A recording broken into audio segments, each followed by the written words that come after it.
Doutor Salazar, então, uma das maiores confusões que a gente se deparou aí com o nosso público que tem diabetes é sobre alimentação. Certo.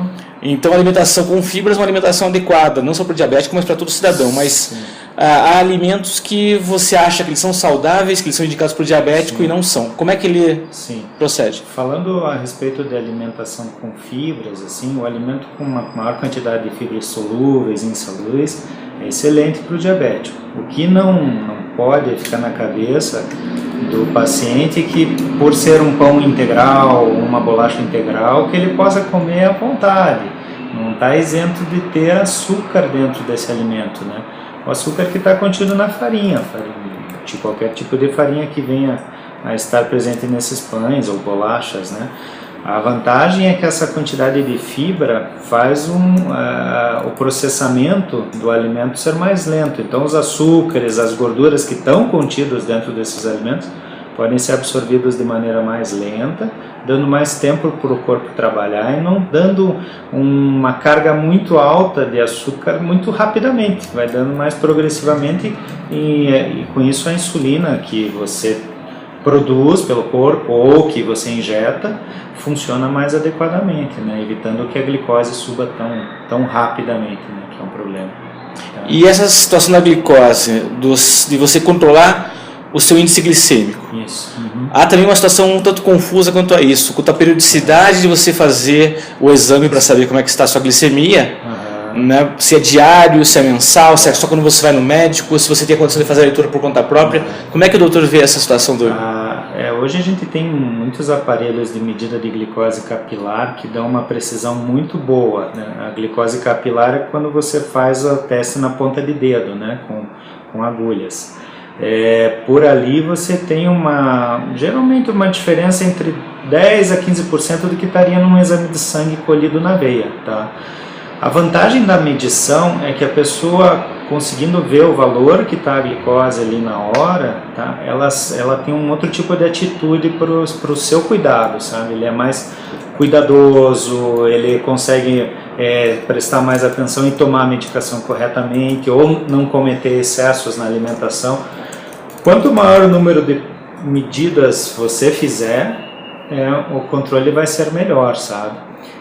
Isso a gente tem estudos que mostram isso, que na média reduz os níveis de glicose, de controles trimestrais que a gente vê pela hemoglobina glicada. Eles reduzem, ficam melhor controlados quando medem mais. Por outro lado, é um problema na medição, porque cada fita que você usa para medir a glicose custa em torno de R$2, tá?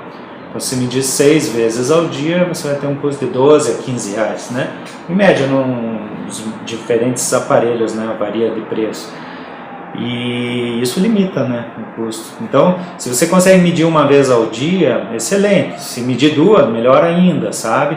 Mas daí vai variar, você tem que combinar isso com o seu médico, né? Porque tem pacientes que estão muito estáveis, assim, que não tem essa necessidade, assim, sabe?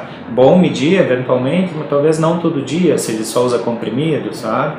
Se ele usa insulina, melhor medir todo dia. Então vai variar de acordo com o tipo de tratamento e como está se comportando a doença em cada um, né? Tá? Mas existe uma tabela, digamos assim, que eu tenho diabetes tipo 2 e eu consegui regrar a minha ficar sempre ali 120, 150. Essa eu posso fazer, digamos, eventualmente, uma vez por mês, e já se eu tivesse um diabetes muito volátil e que fosse alto, 200, 250, diariamente. Se você está mantendo, a gente tem um valor no exame de sangue que chama hemoglobina glicada, que me dá uma noção da média do controle do diabetes de 3 meses, tá? A nossa sociedade pede que ela seja abaixo de 6,5%. Então significa que nesses 3 meses, em média, a glicose ficou razoável ali, evitando complicações para o diabetes. Se você tem há muitos meses essa hemoglobina glicada dentro da meta, pelo menos abaixo de 7, assim, o teu controle de glicose capilar, de medida de ponta de dedo, né, pode ser mais espaçado mesmo. Agora, se você estou entrando com insulina para tratar porque eu não consigo, porque o diabético tipo 2 também pode ter que usar insulina, né? Então, estou começando um regime, daí você vai estar medindo diariamente mesmo, sabe? Não tem como. Agora tem umas novidades de aparelhos que estão chegando, assim, que você não faz a ponta de dedo, você coloca um transdutor na pele que você troca a cada 14 dias, e daí você passa como se fosse por Bluetooth o aparelho e ele mede quantas vezes você quiser por dia, sabe? Mas isso é uma coisa que tem na Europa e está para chegar talvez para o ano que vem no Brasil, assim, que é bem interessante esse aparelho, sabe? Muito mais prático e você tem uma situação de maior acompanhamento durante o dia, porque também durante o dia existe uma flutuação, né? O diabetes não fica ali fixo, né? Varia. A gente tenta, o melhor para o diabético é tentar deixar as glicemias dentro de valores normais, o que é para quem não é diabético, claro. Mas isso não é real, isso não acontece, não fica exatamente assim, tá? Poucos pacientes conseguem manter valores normais a vida inteira, né? O que seriam os valores normais, doutor? A glicose de jejum até 99, tá? E 2 horas após as refeições até 140, tá? Para alguém que tem...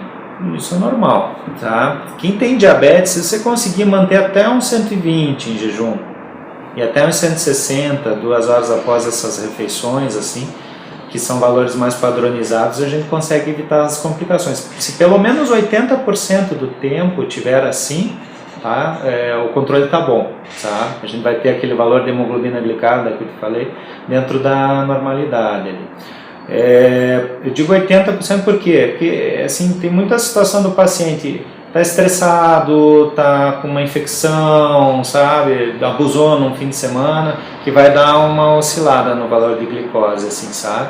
Daí o cara, aí é que está a vantagem de você ter o aparelho de medição, né? Porque aconteceu essas situações, ele mediu, ele toma atitudes ali para corrigir logo, para não deixar isso virar uma bola de neve, né? Daí ele consegue atuar mais prontamente para voltar pro controle adequado, né? Tá. Então, doutor, você comentou a respeito de 80% do tempo está numa faixa de controle, né? Mas então o ideal é que a pessoa mapeie também o seu, a sua leitura de glicemia, né? Isso. Os aparelhos, hoje eles têm memória, né, no aparelho, que você pode baixar num programa de software ali, que você coloca no computador, inclusive você pode levar até para o teu médico, isso, é muito simples, assim, daí você coloca ali, você tem toda uma leitura, assim, todas as vezes que você fez em gráficos, os programas, imagina a evolução que teve da informática, a quantidade de recursos que tem, né?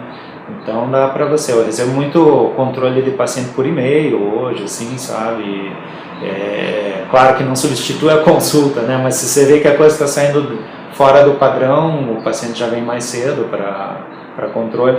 Mas assim, não é a maioria ainda que usa esses recursos, né? Infelizmente. Mas quando usa, tem que ter uma regra também para você estipular quando e como vai se fazer esse teste. Por exemplo, se você usar hoje o aparelho, faz o teste em jejum e amanhã você usa o teste depois de uma refeição, vai dar um pulo, uma flutuação, né? Então é importante que ele tenha uma regularidade. Né? O que se recomenda é que você varie a hora que você vai medir, tá? Porque assim, tem muita gente que só mede a glicose em jejum, tá? E assim, por estudos no diabético tipo 2, a gente sabe que o diabetes pode causar infarto, AVC, né, problema de tromboses e tal, que essas doenças cardiovasculares assim são mais intensas quando os controles pós-refeição são piores, sabe? Então, às vezes você tem glicemias de jejum boas, de 70, 80, excelentes, né? Com pós-refeições de 200 a 300, assim, que está danificando os vasos sanguíneos ali, sabe? E a pessoa não vê, né? Porque não está medindo. Então, é importante você variar os horários, assim. Tem vários métodos de variar, mas o que se recomenda é que se seja medir antes ou 2 horas após as refeições principais, né? Café, almoço e jantar. Se um dia eu medir antes do café e 2 horas depois do café da manhã, no outro dia eu posso medir antes do almoço, 2 horas depois do almoço, no outro dia antes do jantar, e daí anotar, né, num papel ou num computador e com isso você acaba criando a rotina, né, disso, e fica bem mais fácil de visualizar. Daí, quando tem esses softwares, daí fica fácil, né, porque os gráficos ficam melhores. Mas até nos próprios aparelhos tem alguns que já dão esses gráficos também, sabe? Que daí a pessoa pode acompanhar. Mas assim, o fato dela medir e já ver ali prontamente, que em menos de 5 segundos dá ali, medido tá 200, ele já tá olhando ali na hora, sabe? Então isso já dá uma resposta mais pronta, né, da pessoa. Né? E os aparelhos de farmácia são confiáveis, então? São. Só que você sabe que dá uma diferença de uns 10 a 15% para o que estaria no sangue. Geralmente dá para menos até. Tá? Para menos. Então o número que está lá ele é inferior ao número real. Isso, um pouco inferior, sabe? Mas 10 a 15%, tolerável, né? Dá para a gente se basear por aquilo, sabe? Dá para mexer na medicação, mexer na forma de se alimentar, né? E existe um selo da Sociedade Brasileira de Endocrinologia, não há nada nesse sentido para certificar aquele aparelho é confiável? Todo aparelho que está na farmácia, o nosso consumidor pode chegar lá e... É mais a da Anvisa, né? A Anvisa e da ISO, da Sociedade do Endócrino, não sei te responder, sabe? Eu acho que não tem, sabe? Não sei se te responder.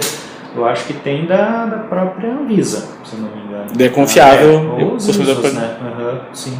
A gente não tem, assim, nenhum... que normalmente quando os aparelhos são ruins, assim, isso chega rápido. Não tem nenhum escândalo aí, sabe? Que bom. Tá?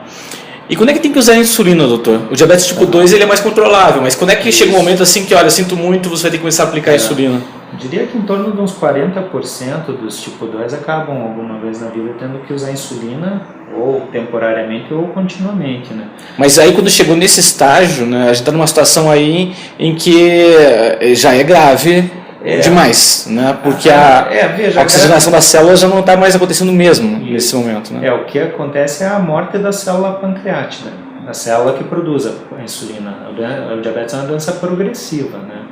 Quando você descobre que você tem o diabetes tipo 2, mesmo sendo tipo 2, você tem uma morte você está com praticamente 40% do pâncreas vivo só, sabe? De célula beta, né? Porque o pâncreas tem outras áreas também, né? A célula beta é a célula que produz insulina, tá? Que é o que a gente chama de pâncreas endócrino. O pâncreas exócrino é responsável pela digestão, daí é outra coisa.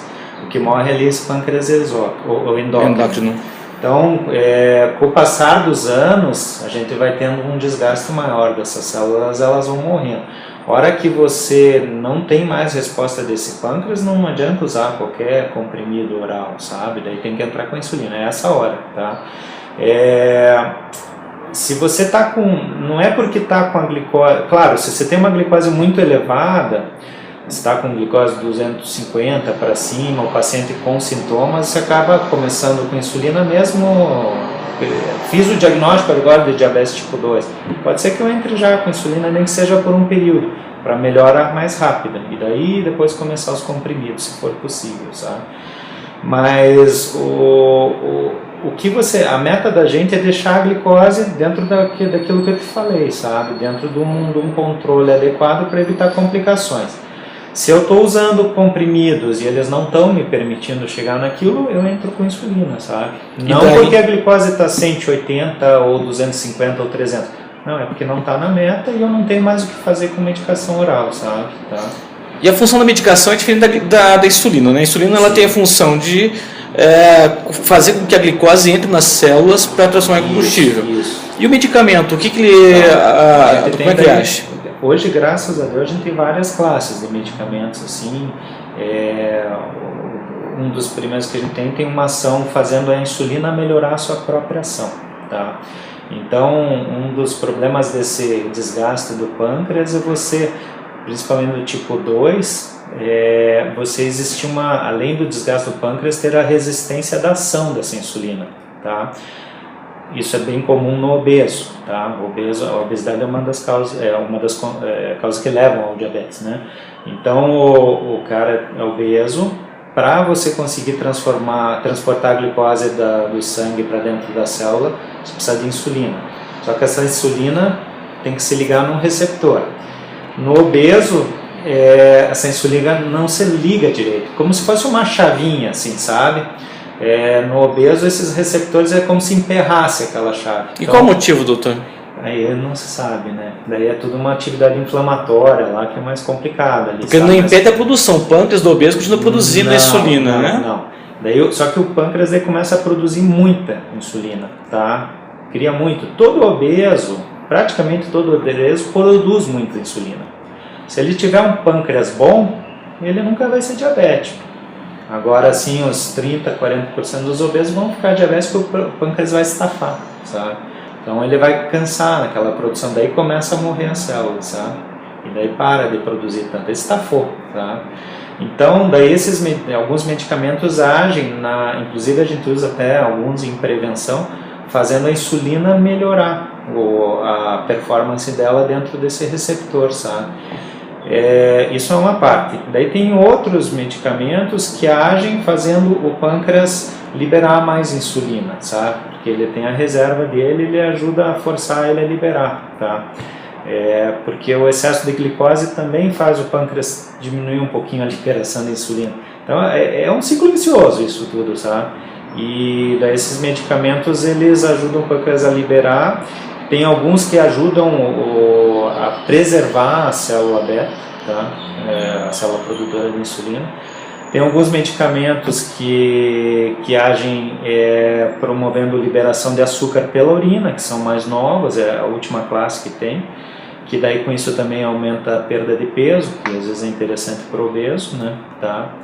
Tem alguns medicamentos injetáveis que ajudam na perda de peso, que ajudam o pâncreas a liberar a insulina e dão sensação de saciedade também para o cérebro, também ajudam.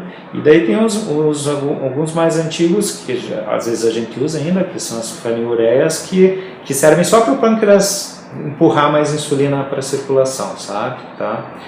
E a transição do tipo 2 para o tipo 1? Não é uma transição, né? O tipo 2, na hora que o pâncreas dele parou de produzir insulina, ele meio que se comporta como um tipo 1, né? Ele para totalmente de produzir insulina? Não totalmente, sabe? Ainda fica alguma reservazinha, alguns casos para completamente mesmo, sabe? Tanto que às vezes a gente no tipo 2 que teve essa parada, a gente está usando a insulina às vezes junto com alguma medicação, sabe? Porque doses muito altas de insulina nesses pacientes que geralmente são idosos, assim, aumenta riscos de hipoglicemia, aumenta peso, sabe? Às vezes você lança a mão de usar uma medicação junto para não ter que usar doses tão altas, daí você consegue um controle melhor, né? Por que não existe o transplante do pâncreas? Existe? O transplante do pâncreas é para tipo 1. Tá? Para o diabético que já desde o início tem um pâncreas que não funciona.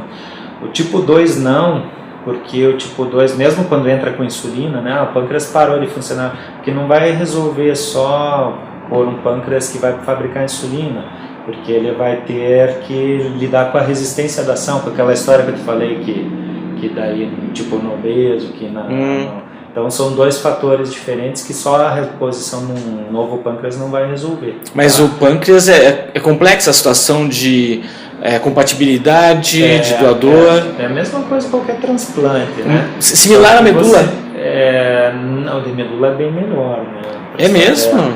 O de pâncreas é muito bom, é que de medula a gente tem é mais difícil encontrar o doador de medula compatível, né? Para encontrar compatibilidade é mais fácil, né?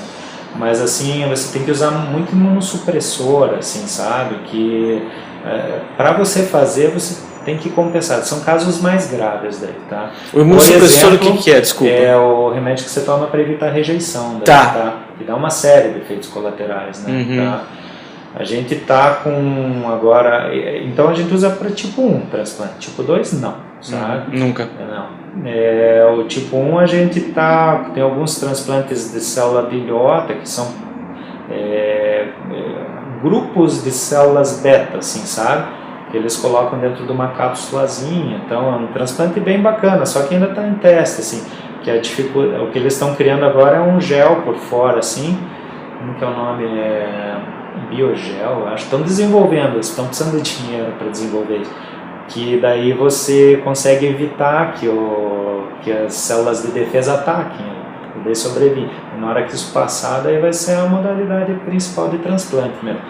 Hoje o padrão é você fazer o transplante de pâncreas no paciente que já vai ter que ter o rim transplantado, tá? Uma vez que já vai ter que usar o imunossupressor, precisa do transplante de rim para parar de fazer diálise, daí transplanta o pâncreas junto, daí é muito bom, sabe? Certo. Mas a sobrevida ainda não é muito alta, né, de quem faz transplante, né? O que seria? Existe uma... Eu acho que a média é de 5 anos, mais ou menos, sabe? Tá? Mas a gente não... Mas também mas é para casos críticos, né? Porque se eu não tiver controle... Isso, a gente tem... porque assim, se a pessoa usa insulina, tá muito bem, sabe? Não tem nenhuma complicação, não tem porque você passar por um transplante que vai colocar a tua vida... Vai ser mais complicada, né? Com certeza. Os imunossupressores, né? Mas daí você tem... Porque a parada do rim é comum no diabético tipo 1, insuficiência renal. Leva para diálise. Tem que fazer diálise, tem indicação de transplante, transplanta o pâncreas junto daí, né? Sim. Daí a gente faz o transplante combinado, que é a principal modalidade de transplante. Né? E quando chega nessas situações de diálise, amputação, aí é um extremo, né? Quando acontece isso, como é que a gente... A sobrevida é muito baixa daí, depois quando chega nessa fase, sabe? Aí a pessoa tem... média mesmo também, uns 5 a 10 anos de vida, quando você tem uma amputação de um membro, por exemplo. Cegueira também, né? Cegueira. A cegueira já tem uma sobrevida maior, quando tem só cegueira. Porque o tipo 1 é diferente, os dois podem causar mais ou menos as mesmas complicações, mas tem umas que são mais frequentes do tipo 1 e outras do tipo 2. O tipo 2, o mais comum é infarto, derrame, problema de tromboses, tá? Disfunção erétil, tá? Isso é mais comum no tipo 2, que são as doenças macrovasculares. Daí no tipo 1, as microvasculares, complicações são mais frequentes, que daí é a cegueira, a insuficiência do rim, daí e perda da sensibilidade dos nervos, né? Que é o que leva ao pé diabético, que leva às amputações, né? Tá? Mas isso tudo nos mal controlados, né? Mas do tipo 2 também você pode chegar nesses graus extremos, né? Pode chegar. O que a pessoa pode fazer para não deixar descambar para isso? Daí é o seguinte, quando você descobre que você tem o diabetes, até você comentou no começo ali para prevenção de diabetes, né? Então, quando você descobre que você tem diabetes, você já tem outras coisas em conjunto agredindo teus vasos sanguíneos, né? Colesterol alto, hipertensão, se fuma, né? Ou própria obesidade. No ponto que chega você a ser diabético, já tem coisas na tua memória metabólica que já estão alteradas, sabe? Então, muitas vezes você descobre o diabetes quando uma pessoa está infartando, sabe? Tá? Porque não é doença assintomática, né? Tá? Então, o jeito é você fazer check-ups, né? Fazer exames com os clínicos, né? E as alterações pequenas, mesmo que não chegue a ter uma glicose de 126 para cima, é o diagnóstico de diabetes, glicose em jejum, mas o normal é abaixo de 99. Entre 100 e 126 é um pré-diabetes, né? Isso em jejum. Se você tem esse valor ali intermediário, ali você tem que estar atuando já. Então, exercício, uma nutrição adequada, né? Consultar um nutricionista, perder peso, se tiver acima do peso, parar de fumar, deixar teu colesterol lá embaixo, se você tem hipertensão, tratar a hipertensão, que daí você vai evitar essas complicações para o futuro, sabe? Evitar o álcool também, né? Que o álcool também agride o fígado. E o pâncreas, né? Pancreatite é uma causa de diabetes, né? Tá? Então o álcool agudo causa diabetes, né? Daí age tanto no órgão endócrino quanto no exócrino, tanto na parte digestiva quanto na parte de produção de insulina. Né? A pancreatite, ela pode ser causada pelo álcool.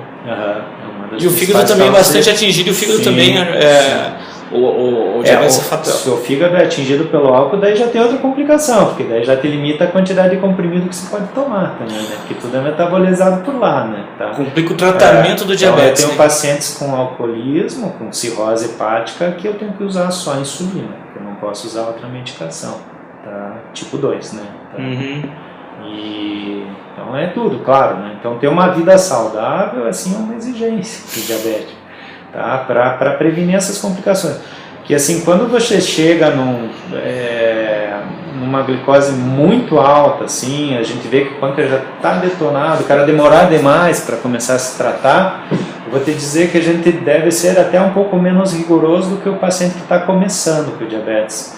Porque se você, às vezes, isso a gente não...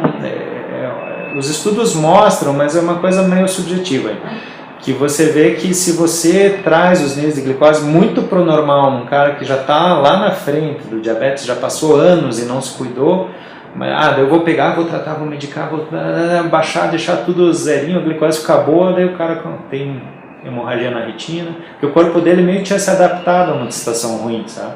Então você vai ter que tirar um pouco o pé, fazer um tratamento o melhor possível, assim, dando mais tempo para a pessoa entrar nas metas que você queria para alguém que está começando, sabe? É complexo. Bastante.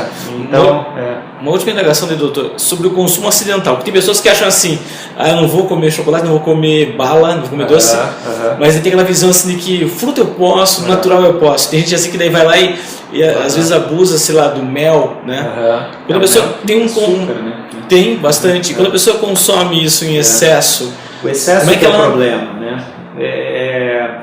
A gente tem, os nutricionistas têm tabelas de tratamento nutricional do diabetes que chama contagem de carboidrato, tá? Uma pessoa pode ser treinada para isso, né? Então o paciente, né? O indivíduo que está se cuidando, de você saber que, por exemplo, num bombom sonho de valsa tem a mesma quantidade de açúcar que tem num pão francês, sabe? Tá? Então tem a mesma coisa, claro. O que vai variar um pouco é que aquele açúcar, o açúcar branco, ou o mel, o açúcar daquele chocolate que ele está comendo, vai entrar mais rápido no corpo do que o do pão francês. Tá? Mas se eu comer 10 pães franceses, pode ser pior do que eu comer um bombom em sonho de valsa, sabe? Então tem que haver esse equilíbrio. Então você pode comer eventualmente um doce, não é proibido, mas você não vai comer uma caixa de chocolate, que realmente daí você vai passar mal. Mas tem gente que faz isso, né? Daí corre atrás. Né? Mas as pessoas têm que ir muito atrás da informação, né? Porque essa colocação sua aí, ela já é preocupante. Quer dizer, a pessoa acha que vou comer só pão francês com manteiga, sei lá. Isso, exatamente. Ela não sabe que vou comer uma macarronada. Isso. Não, e daí entra naquilo que você tinha falado no começo também, né? Mas o macarrão é integral, sabe? Então eu vou comer uma macarronada com 2 pratões. Não dá, daí você vai fazer um pico de glicose muito elevado e isso vai estar danificando o teu corpo também com o passar do tempo. Uma vez ou outra não vai ser, mas assim não pode ser rotineiro, né? O jeito que o diabético, às vezes a pessoa se frustra, né? Que nem aquele paciente falou que não quer aceitar, não gosta de ser diabético, não vou tratar, dane-se, sabe? Porque doença crônica não é fácil mesmo, sabe? Mas o que eu costumo falar para os pacientes é assim, que tanta gente procura a gente para ter uma vida saudável, para ter uma alimentação saudável, para estar bem de peso, para poder fazer exercício, assim, e a dieta do diabético é para isso, sabe? Então, só que assim, se é diabético, você é obrigado a ter um estilo de vida mais saudável, sabe? Tá? Não é ficar sem comer doce nunca na vida, isso não existe, sabe? Eu não conheço nenhum que nunca tenha comido, sabe? Isso é bobagem, sabe? Mas assim, se você puder fazer moderado, assim, sabe? Num dia que você saiu, nos outros dias você controla, né? E aprender a aumentar a quantidade de vegetais que come, de fruta também não pode ser à vontade, assim, mas tem não posso comer nada, tem gente que diz, não posso comer banana, não posso comer, não é isso, pode comer qualquer fruta, desde que você consiga equilibrar dentro do teu dia, né? Mas existem alimentos que são totalmente liberados à vontade? Salada, água, isso para todo mundo, né? Até tem, estou rindo assim, mas às vezes pergunto de beterraba, né? O que vem embaixo da terra não pode comer, não é assim, pode comer, porque assim, a beterraba, para fazer a glicose subir no sangue, você tem que comer tanta que ninguém come, sabe? É mesmo? Então você deve evitar assim excesso de carboidrato, né? Principalmente os de absorção mais rápida, que estão nas farinhas, nos pães. Você tem que comer, mas sem exagero na quantidade, sabe? Você vai fazer uma regra de um prato de almoço, por exemplo, metade do teu prato vai ser salada, um quarto do teu prato vai ser tua proteína, a carne, e o outro quarto vai ser o carboidrato, arroz e feijão, ou batata, ou macarrão, ou algum outro tipo de farinha lá que você vende, um pão, né, uma coisa assim. Então, fazendo um equilíbrio assim, dá direitinho. Assim, metade de salada, um quarto de proteína, um quarto de carboidrato. É um um exemplo prático, assim, sabe? E tentar comer a cada 3 horas, sabe? Porque daí você não chega na outra refeição com tanto apetite também, né? E é importante, inclusive, isso é uma regra importante de não ficar muitas horas sem comer, tanto para deixar o metabolismo do corpo mais ativo, né? Não ficar economizando tanta energia, quanto para evitar as hipoglicemias causadas pelos medicamentos, né? Então, a cada 3 horas o diabético tem que comer algum tipo de carboidrato, né? Não açúcar, carboidrato. Não açúcar branco, quero dizer, né? Porque carboidrato é açúcar, é igual, né? Mas não de absorção tão rápida. Né? Certo. Doutor, seria isso. Eu agradeço bastante em nome da Revista Toda a Vida. Diabetes é complexo, cara. Bastante, mas assim, me liga se você tiver dúvida aí, porque... Farei isso.